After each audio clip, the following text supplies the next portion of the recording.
ראיון עם אדמונד אלנבי. היכן ומתי נולדת? נולדתי ב-23 לאפריל 1861 בברקנהאוסט שבאנגליה. היכן למדת? למדתי וחונכתי באקדמיית סנדהרסט שבאנגליה. ספר לי על שירותך הצבאי. התגייסתי בשנת 1884. הייתי בן 23. נשלחתי לאפריקה, שם שהיתי מספר שנים. לאחר לימודיי בקמברלי חזרתי לאפריקה להשתתף במלחמת הבורים השנייה. בתחילת מלחמת העולם הראשונה מוניתי למפקד חיל הפרשים הבריטי. מאוחר יותר הייתי מפקד הארמייה השלישית, ובעקבות חילוקי הדעות עם גנרל דגלס הועברתי בשנת 1917 לאזור ארץ ישראל. ספר לי על הקרב על באר שבע. זה היה קרב מאוד מרשים.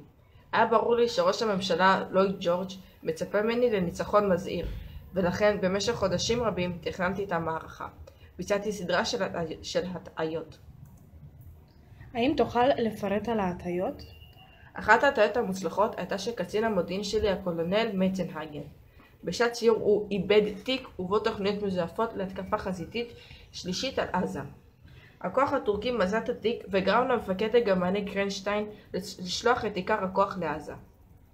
אני למדתי שעשיתם עוד הטיות. אתה מוכן לספר לי עליהן? ובכן, אני מבין שהנושא מעניין אותך.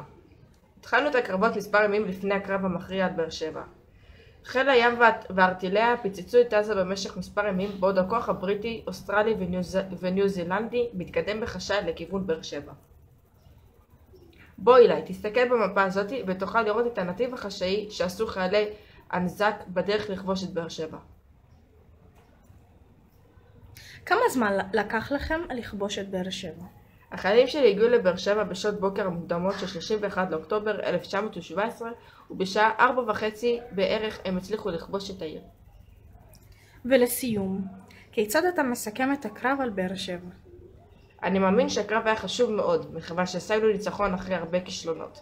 לאחר הקרב הצלחנו בקלות יחסית להשתלט על ארץ ישראל כולה.